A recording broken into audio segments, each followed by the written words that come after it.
Welcome back to Midday Kentucky. The Partners for Education at Berea College is dedicated to improve educational outcomes for both children and adults. Joining me today from Partners for Education is Sherry Scott and Kelli Moore. Welcome to the show, ladies. Thank you. Now, okay, first of all, what exactly is Partners for Education?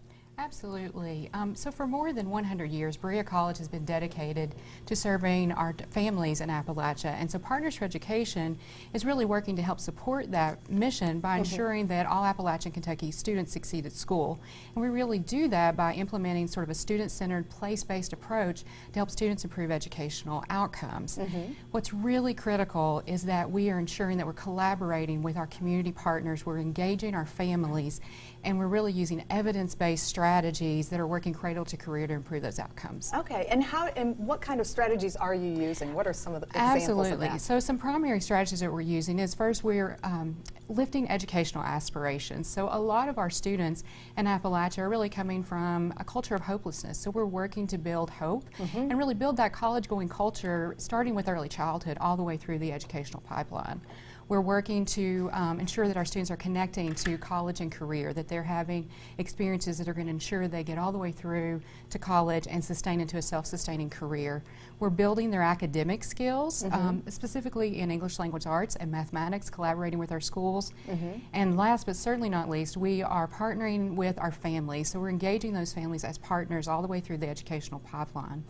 And we're doing this work in collaboration with our community. So we're bringing together the business sector, we're bringing together higher education, our parents as partners, our youth are engaged, our local schools, because it's critical that we are operating from a community perspective. It's not our work, it's the community's work to really make that difference and we'll really work with them to sustain the program so that when our initiatives end, they're able to carry forward those practices. I think that's fantastic. I mean, it's really, really important to have that type of partnership, especially in a low-income, poverty-stricken area. You know, children and adults can fall through the cracks at that point. So it's really, really important. How many students does your program help? Absolutely. So the number is always growing, which is great. Currently, we're leveraging about $39 million per year to serve 41,000 students in Appalachia. But to just give you a little targeted focus, that's for all of our initiatives. For one of our newest initiatives, which is in Knox County, is a Promise Neighborhood initiative, which is a cradle to career framework that we received this year. So we're in first year of implementation.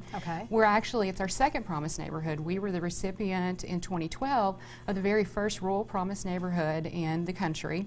So in Knox County, we're actually serving about 10,000 students. Wow. And what kind of an impact then does this have on the community itself too, Kelli? Well, from the community perspective, I live in Knox County, and that was one strategic move we made, was to hire from within the community, especially in this Knox Promise neighborhood.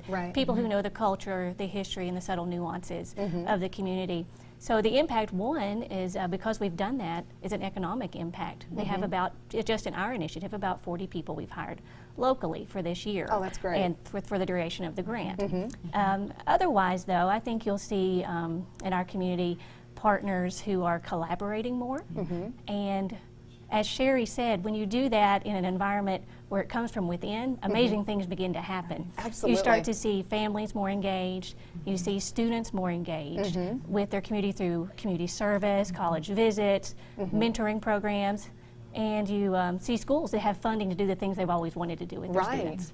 Now, is this a volunteer type program? How is it set up? How is this program really set up? How do you get the people that are working within the communities to work with the students and whatnot? Most of the time we find willing volunteers. Of course, we hire a staff to go into our schools and do academic interventions, plan trips, and enhance educational opportunities for students. But we also have a very committed group of community partners who is not against strengthened families and academically proficient students. Everybody wants that. How many counties does this actually cover? This particular initiative is a Knox County initiative and serves the communities of Barberville and Corbin. Gotcha. Well, that is fantastic. Thank you so much for the information on this. And we also have your information on the screen as well for anyone who would like to contact you about this. Thank you for all you do for the community. We really appreciate it. And who doesn't, of course, who doesn't love peanut butter fudge? I love this next segue. Stay tuned. We have Allison Davis coming up, and she's going to show us a recipe for one of our holiday favorites. Do you all like peanut butter fudge? My favorite too. I know. Well, stay tuned. We're going to have the recipe for you right after this.